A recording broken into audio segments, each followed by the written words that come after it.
What's up, everybody? This is Bobby D here. Bobby D here to talk about nerd stuff, wrestling, everything in between, and all the stuff that you care about.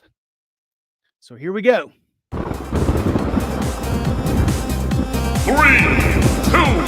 1.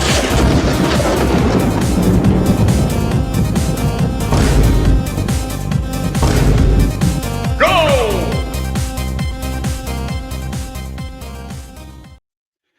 Just like I said, this is Bobby D here. I'm here with a very special guest tonight. One of my dear friends, someone who I haven't known all my life, but I really do feel like I have known him all my life. So I'm going to bring him in right now. This is Mr. Matt Westlake. He is the owner of Nerd U Comics and Collectables. Matt, how are we doing tonight? Dude, you were too kind, man. You want to talk about like honestly feeling like you know somebody for an entire lifetime. I'm very like-minded. I feel like I've known you since I was a kid. We're very similar in thoughts on a lot of things. We see things in similar light, so absolutely. And I'm doing fantastic. Again, thank you for having me on the show.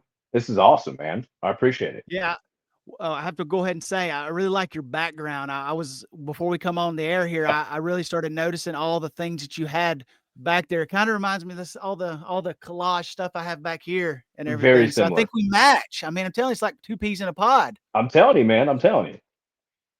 But Synergistic. yeah, Synergistic. what's that? Says synergistic. Oh, that's a new word. Yeah, Say I that one learned more it in time, college. Synergistic. man. I learned something. That's the great thing about life is you learn something every day, no matter if you want Every to or not. You're always learning. You know. absolutely. Um, but yeah, like I was saying earlier, just I just want to come on. I kind of like doing this stuff. I like to have conversations with people that I like, So one thing, I met you at a wrestling show. I think it was in Athens, right? Yep. You had a booth set up and you were getting your Nerd U comics and collectibles saga going. One thing I've always wanted to ask is, what happened? Like, where did this idea spawn from? As far as like, I mean, it's a nerd you, it's a comic collectibles, a lot of nerd stuff, games, pops, Funko Pops, comic books, etc. So, how did this come about? Because it's something I've always been interested in.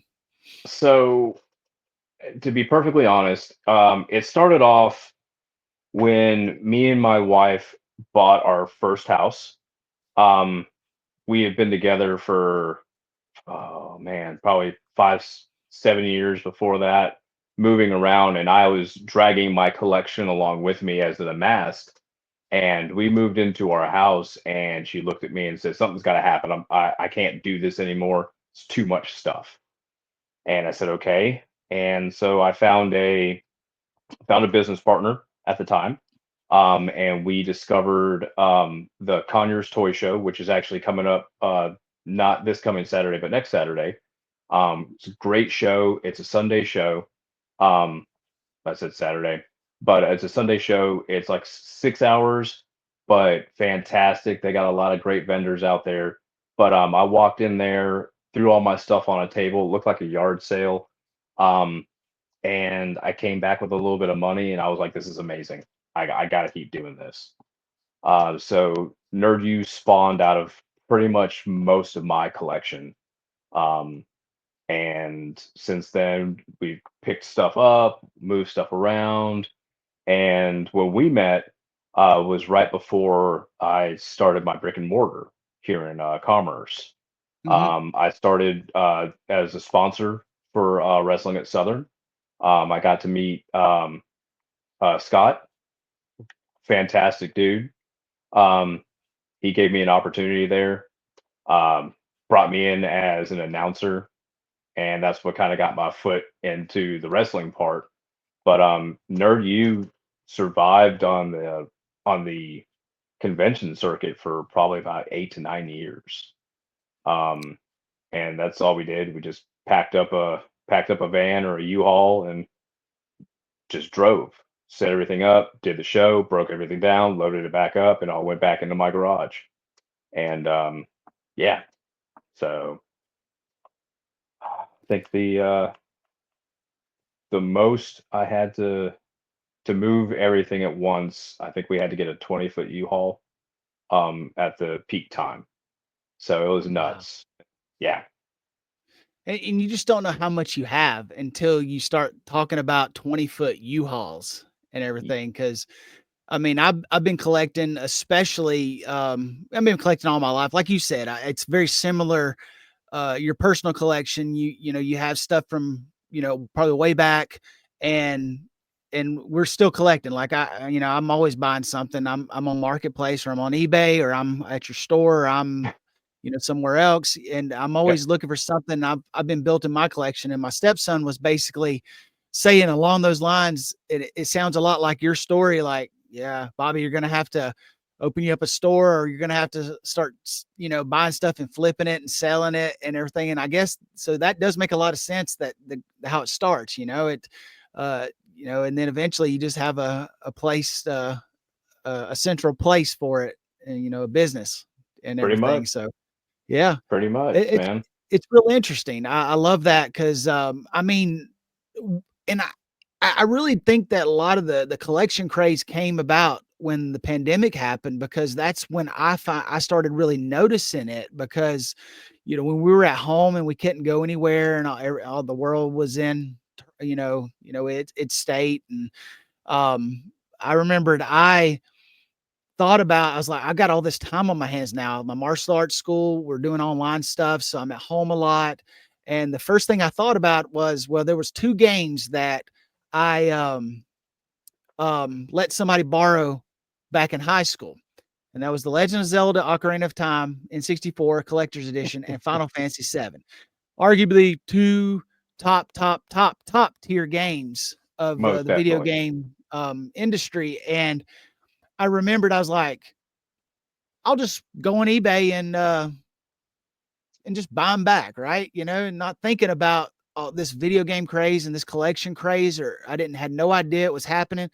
Uh, but the first one, the Final Fantasy 7, there was a person in Lula that was selling a copy for $5 in a yard sale. And I just happened to see it on Facebook. A uh the pictures of the yard sale, and I messaged her, and her kid came to a lot of the wrestling shows, especially the Anarchy shows, and he came and took martial arts with me for a while. So I had her Nice. friends on Facebook, and I asked him if she still had it. She's like, yeah. So I went and got that for $5. So I was flying high. I was like, man, okay, yeah, I'm gonna be able to do this easy. And then I get on eBay and look for the Legend of Zelda. And of course, the Legend of Zelda had the collector's edition with the gold cartridge. And then eventually they did the gray cartridge. So, but I had the Right. collector's edition. So if I had the collector's edition, I wanted the collector's edition. So I started looking, and I was blown away by how expensive they were. And this was in 2020. Thinking that, oh, I'm gonna get it for 30, $40. Somebody's just probably cleaning out their garage, and not realizing that this was the start of this collection just craze that's been happening really for almost the last 5 years at this point. Yeah. I think I found a good copy of it, but I ended up spending about $250. And I think now the same stuff 4 years later is going for 300, 400 now on eBay. The prices are insane. It is nuts. And the bad thing is especially now, speaking of retro games, GameStop got back in the retro game Oh, business, yep, yep, and it has destroyed the market on a reseller's end for what we do. It's atrocious now, because where we base off of value and what eBay sells at, and we try to drop a little bit further below that, just so a guest doesn't have to, worry about shipping. They can just pick it up from us if we have it. That's hmm, still like, I almost feel guilty. And in some rights, I do feel guilty for some of the pricing that I have to have, but my overhead's obnoxious, you know. But yeah, man, the pandemic did a lot of good and a lot of bad for this market. It brought it into light because, like you said, everybody had so much disposable income, and yep, that's when my wife was pushing me the most. She's like, "Good God, everybody's got money. They just don't know what to do with their money." yep. That's And exactly it. the show circuit was weird. The shows that were operating, everybody had to wear face masks. Um, I'm a big facial cue guy. I talk with my hands. I like to hug. Um, yeah, it didn't work well for COVID, not at all. But it really did. It changed where we thought of where the shop would eventually go. We were thinking just something so totally different, and COVID really kind of shifted gears and made us understand, well, if we're going to do this, this is the way it needs to be. Hmm. So Yeah, you're right. I mean, like you said, uh, pandemic, good and bad. I remember, you're talking about the stuff. I remember going to wrestling shows, and I know SVW, which was running in Athens at the time, they were one of the first wrestling shows that got out there to do a show. But of course, it had to be outside, and you had to do the regulations, and everybody had to wear a mask. And you're right. It's weird because you never think about stuff like that. Like, where, like you said, facial cues. Then we take that for granted when we're talking to somebody, like we're talking right now. We're talking to each other, and neither one of us is wearing masks. But when you're wearing a mask, it does change. It changes things. absolutely. And then not to mention, I wore glasses like what I'm wearing now. I wore glasses for the longest time until 2020, and then when I had to start wearing a face mask, I went back to contacts because I hurt my eye a long time ago, and I stopped wearing contacts for the longest time. And then, but I was like, I can't wear glasses because they'd fog up, and it was just so much. And the world changed, it really did. And Absolutely. but yeah, and Overnight. like you said, what's that? I said overnight it Oh, yeah, changed. overnight, yeah. Quick story too, like running the martial arts. You know how when things happen, like they had that Ebola was something at one point, and then Hmm. bird flu, and I can't remember all the ones. I'm probably either getting them wrong or can't remember them, but um, it was always something, and then you never hear anything else about it. So Right. when the pandemic and when Corona came around, it was like, to me, it was like, oh, it's just something else that's gonna go away, and boy, was I wrong. Oh man. Dude, that's what exactly I thought. I was like, "Oh, this is like it's like the hyper flu. All right, it'll be gone in like 2 weeks." And then Mhm. like 3 months later, I was like, "Oh, this is this is still life. All right, let's go." Yeah. Yeah, and But then you start thinking, what's gonna happen? Where are we going from here? Because it wasn't going away. I remembered, was it March? I think March 16th, and the only reason I remember this is because it was 316 day, and Stone Cold Steve Austin was coming to Raw. And I believe it was the first Raw that did not have an audience. And Stone oh Cold come out and did his little slick, so Stone Cold said, "So what?" And then it was so funny, but weird. And I just kept thinking, what are they gonna do about WrestleMania? What are they gonna do about, because because WrestleMania, what, they peck in 70, 80, 90,000 people, and this thing is just not going away. Like, what were they, I was kept thinking, what are they going to do? What are they going to do? And then they end up having it, the empty arena WrestleMania, which was the weirdest, probably will go down in god, history it as the was weirdest so weird. WrestleMania ever. Man, I just feel bad for the talent. Yeah. Because you as anybody should knows that like you feed off the crowd. That's where you get Yes. all where to go because of that. And for that to be completely absent, like, oh, it was so weird to watch, man. Mhm. Yeah. The guy I felt sorry for the most was Drew McIntyre, because that was going to be his big moment. He beat Hmm. Lesnar. And it's To like nobody. you said, it's one of those things as a worker. There's a lot of times that I'll get out there and I'll either get lost or I'll be gassed or blown up. But that crowd, when you hear the crowd and you hear the boos or the yays, and that gets you through it. And like you said, when it almost feels like training, like when you're there and you're with a bunch of guys and you're just training your stuff and nobody's cheering or not even really paying attention. That's what it really felt like. And I was just wondering if wrestling was going to survive at this point. Yeah. I mean, for the most part, Ring of Honor almost completely went away during Yeah, that time. a They lot just of couldn't places suffice did it. too. Yeah, a lot of places, that, they did, they decided to hang it up. I mean, local and, big time. Yep, But, yeah, it's like crazy. martial arts, we had to do online training, and, I used to think about that thinking that might be a new way to do stuff like that, but looking back on it, I'm like, "Man, be careful what you wish for," because once I actually had to do it and there was no choice, I never wanna do online martial arts training ever again, 'cause it doesn't work. It's like you can show kicks, you can show stuff, but there martial arts is interaction, it's combative, it's combatives, and it's uh, you gotta Well, I do, mean, yeah, you gotta, yeah. I mean, well, I mean, if nothing else, you got to be able to be able to see it on a screen is completely different than like right now. Me and you on screens, totally different than if we were sitting directly across from each other.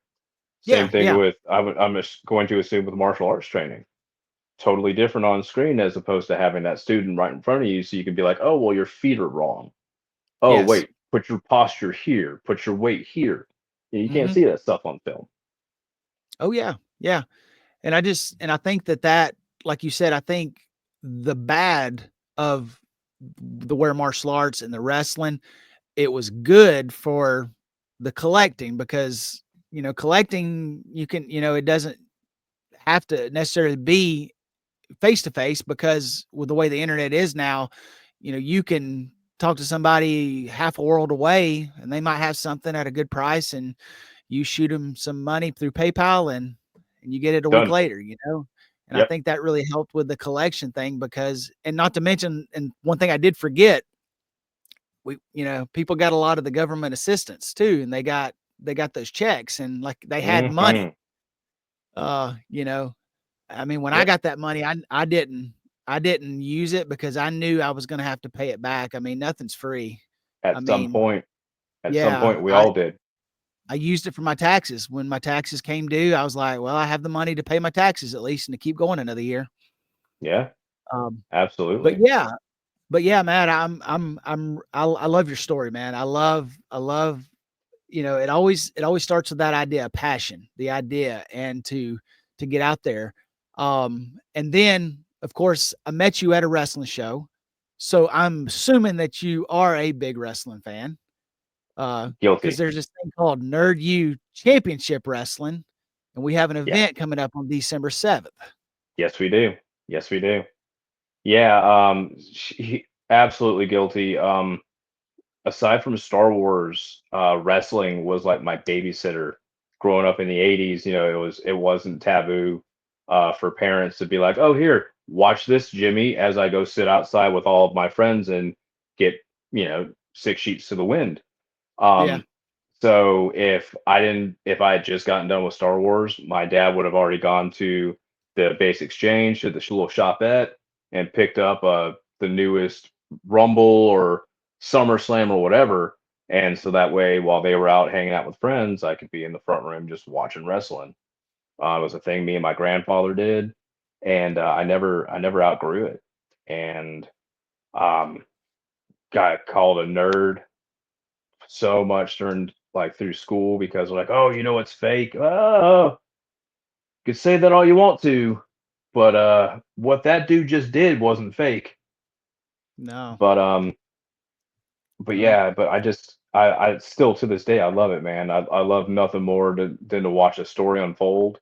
I love when two guys can set themselves into a feud such a way that you walk out like really questioning, oh, whoa, is this real? Like, were they really like getting into each other in there? Like, mhm, and dude, I've seen that stuff at your show, and it's incredible. Like, I get so enthralled in the moment that I just I had to be able to present myself the opportunity to recreate it somehow. yes, exactly. And I was the same way.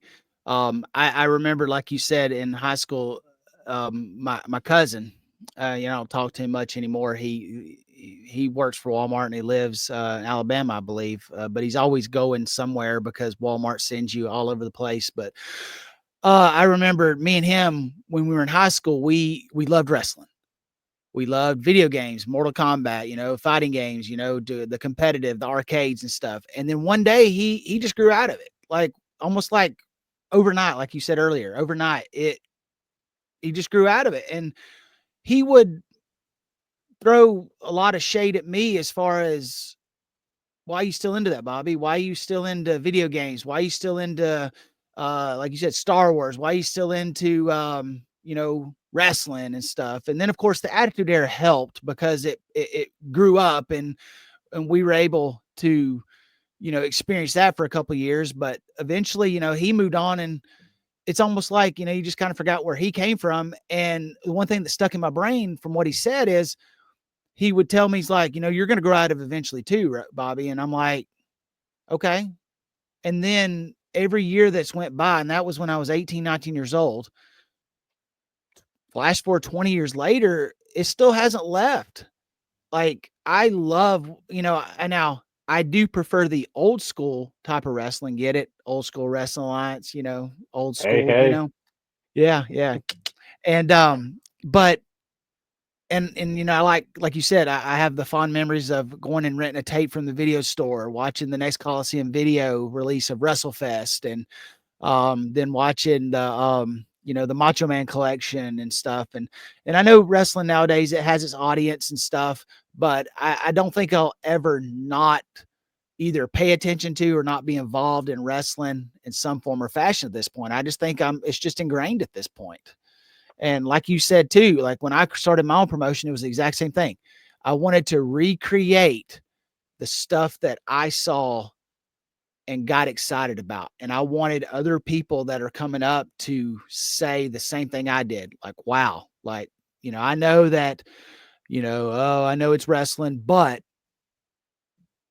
was it real? Yeah. Or was it good acting? Or what Wha- did all fall, Whatever you just, want to call it. whatever it was. But yeah. Um, so tell me a little bit about, like I said, we're talking about the December 7th show. Like, give me the structure. I know on the flyer it said Toys for Tots. So, how are they involved with this show right here? So the whole month of November, Nerd U Comics, we've been doing a Toys for Tots donation drive throughout the entire month. Um, just like this coming Saturday, on a side note, we're doing a Survivor Series watch along, and we're going to have some rifle items that are available. If you bring in a toy for donation during that time, it gets you automatically 2 tickets per donation into the raffle. The gentleman that does all my 3D printing in my shop 3D printed a poster of, well, a print of Roman Reigns. He 3D Oh, wow. 3D printed a giant Cody Rhodes symbol that he's going to put on a chain. Um, we've got Spawn 1 through 53 that's a part of the raffle, a bunch of other items. So it's just, you can either make a donation, get yourself 2 tickets in, or for every $10 you spend in the store throughout the day, you get yourself a ticket into the raffle. And then, like I said, it's just a big hangout party, just a watch along, so everybody can get together, enjoy Survivor Series for what it is. But I was a former Marine, so Toys for Tots has always kind of held a big soft spot for me, Yeah, just yeah. because Marine driven fundraising or donation. Um, so I couldn't say no. I didn't know how to get into it last year, or I would have done it last year. But so I thought, what better way to really get like a huge gathering of toys together than to couple it with a wrestling show. Mhm. So I reached out to the Georgia representative. We got approved. So this is like this is a Toys for Tots like sponsored, or well, not necessarily sponsored, but sanctioned event. So we'll actually have Marines present at the show that evening. They may or may not talk about Toys for Tots for a little bit before the show starts, which if they could, I think that'd be super cool. But if not, just having a couple Marines in their dress blues, I think would be super neat, just to kind of get the aesthetic out there. But it's a huge. huge soft spot for me because I love kids. I didn't realize I like kids. Hated kids till I had kids. Oh Um, yeah, but I do, and I would never want a child to not have something during the holidays. And a lot of organizations do, um, do toy drives, but nothing to the magnitude of what the Marine Corps does with Toys for yeah, Tots. yeah, Um, absolutely. so again, there's a bunch of former service members who are a part of our organization who are frequent guests at the shop. So this kind of hit close to home to them too. So I think it's gonna be a big thing. Hopefully, the cards stacked. It's I can't believe again um, the talent that we're able to sign for this show that we've got coming up. Um, we've got, of course, yourself going one on one against Marcus Adams in a OSWA showcase match, which I'm sure is going to blow the roof off of the Cultural Center. Um, we We're got gonna Matt. definitely do that. I have no doubt. Matt Sells, Jimmy Wild in a Santa's Rules match, which I'm sure is going to be incredible. So Um, Santa's gonna be there. yeah, we never know. You never Um, know. Okay, you I'll never leave know. it there then. But so that, and then of course we've got our, the big one of the bigger showcases of the night is we've got our gauntlet. That the winner of that gauntlet match gets an automatic title shot at Chris Del Rey's Nerd U Championship Wrestling Heavyweight Championship. So there's a lot of big things going. We got Deanna Michael. She's booked to be the voice of the show that evening, which was mind-boggling to me. You Um, talk Diana Michelle? yes, sorry, I Yeah, always okay. pronounce Yeah. her name wrong, and I'm surprised she hasn't slapped me yet. I have before, and so, yeah, I remember, seeing her at one of the slow pour shows that Scott put on, and, I had it wrong, and now I have it right. Well, I'll make sure I get it right before the show so that way I don't get injured. But There you go. There you go. yeah, man, like I said, it's gonna be like I said, the cards stacked. We got CB Suave is gonna be there. He's laid out the challenge for Del Rey, so we're gonna see if Del Rey accepts the challenge or not. Wow, Um, yeah, that's gonna be a good one. yeah, If Chris Del Rey accepts, of course. if he accepts. Yeah. Which, if you know as well as I do, Del Rey's not one to run from a challenge. No, no. New Era But might yeah. have something else to say about it, but it is what it is. But Oh, yeah. then just to run off just a few more of the talent that signed: Sid Ellington, Michael Solar, uh, Country Strong Style, Jay Shaw, Jamie Holmes. Like the list goes on, and then of course Tower is going to be a part of the gauntlet match. Unfortunately, we're going to all have to deal with Rick Page that evening, but Yeah. Oh, we get yeah. to we get to see Tower in action at a Nerd U Championship Wrestling show. Dude, I'm beside myself. Oh, yeah. Yeah. Tower, one thing that gets me about Tower is remember meeting him a while back, and I just don't know why a lot of promotions sleep on him. I don't know. He's an attraction. I mean, He is if you know how to where to put him, and put him in the right spots, the right situations. I mean, he's a great asset to the promotion. And absolutely. I've never realized or understood why a lot of promotions sleep on him.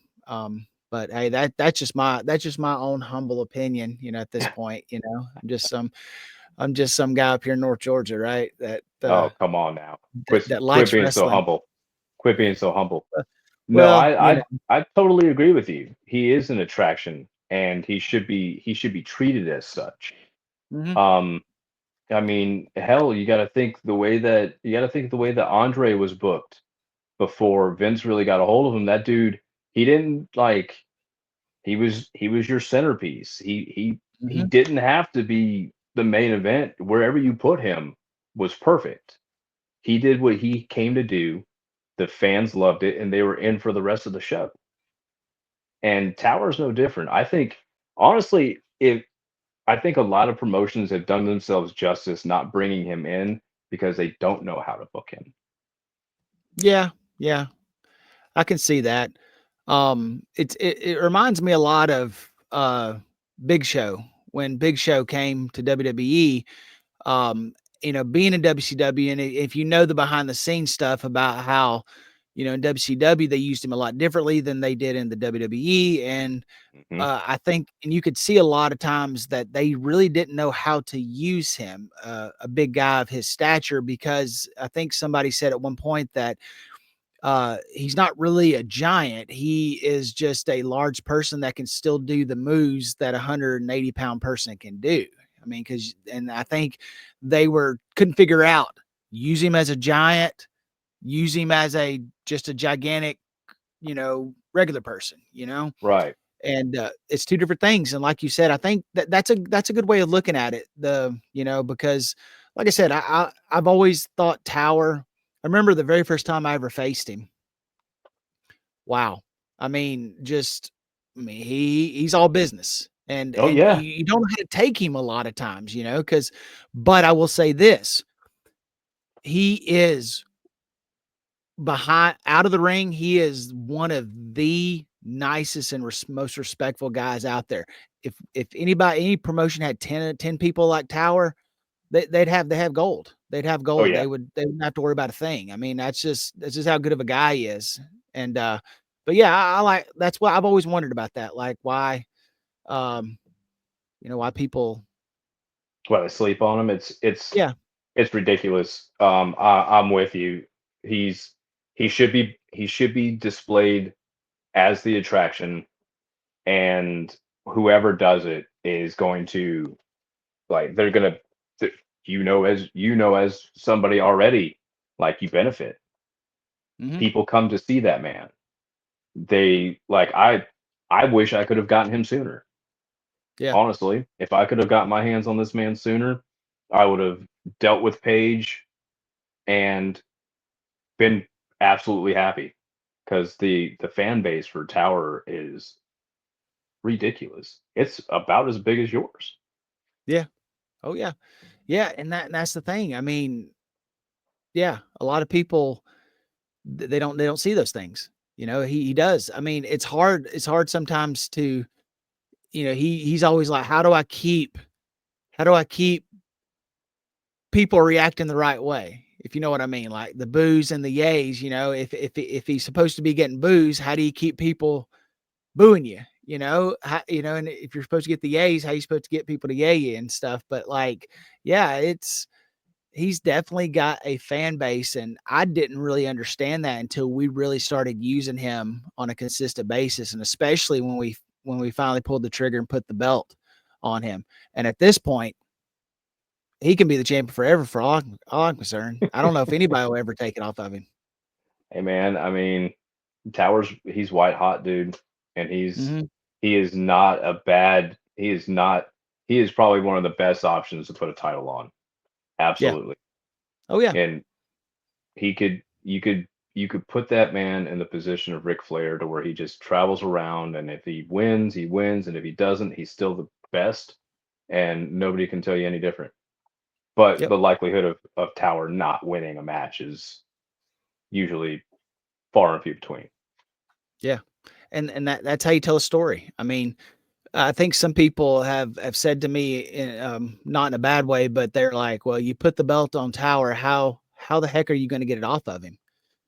And I'm like, "Who says I ever wanna get it off of him at this point?" Um, but, all things must come to an end eventually, obviously. That's just the way life is. But I do believe the most difficult part is finding someone that is worthy enough to do it. Kind of like, are you worthy to lift Thor's hammer, or Right. to um that's probably going to be the most difficult thing is getting that right, Yeah, but I've got a very sinking feeling that when that individual comes around, Tower will have a part of it. Yeah. He'll know. and he will have his successor. So, and I have no doubts, and I think it'll be brilliant. It'll be a chef's kiss, but that day is probably not coming anytime soon. Yep. Just let it play out, right? Yep, just Um, let it be. so yeah, so I think we're running out of time. So so December 7th. Okay. I got it on the scroll thing down. Let's see if the scroll thing down here. See it rolling right here. I Oh got yeah, it's the down there. address and all that. Yeah, right there. Yeah, there it is. Oh, yeah, there it is. Yeah. So it's 232 Cherry Street in Commerce, Yep, and the that's old, cultural center. the Culture Center. Okay, and that's Old Commerce, right? Because a lot of people mistake Banks Crossing for Commerce, I did for and the longest time. Still kind yeah, of do. yeah, I do. I do a lot. I actually have students that their parents own some of the businesses over there, and like one of the I can't remember one of the grill places, one of the food places, Okay. and they told me Old Commerce, and when you say Old Commerce, I'm like, oh yeah, I know exactly what you're talking Yep. about. I Because probably yeah, need to start doing that. yeah, Old Commerce. But yeah, your story has definitely got me back to where I know kind of how, Old Commerce better, because they built that road that goes bypasses it. If you're going to Athens, it's like you don't even get to see it anymore. Yeah. But when I get to come to your place, I get to see the countryside instead of just the expressway and stuff. Yeah. It's nicer on this side, man. It's nicer on this side. It is. But yeah, but Matt, I really do appreciate, hanging out with you tonight, and getting to ask you about, business, and about the shows coming up, and just talking about wrestling. And to tell you the truth, I think we have a lot more that we could talk about, in the next time and the next time. I think we could Oh, probably talk absolutely. this for hours and Yeah, stuff. yeah, So man. People I'd get love to bored have though. you back on. Love to have you Oh, back on, soon and stuff. We'll go do this Gauntlet Legends on December 7th, and I'm gonna go out there and take it to Marcus Adams, and he's I gonna have take no it to me, doubt. I guess. Yeah, and then we might burn the place down. So if you put us on first, might not be anything left after the first match and stuff. Kind of Duly like noted. Scott Now I know did where to with put me. you. Do what? I said, now I know where to put you guys. I can't have you guys curtain jerking. Yeah. Yeah, as I remember when Curtis Coleman and I did it at Scott's show. Yeah, yeah. Yeah, we burnt the barn down, Oh and yeah.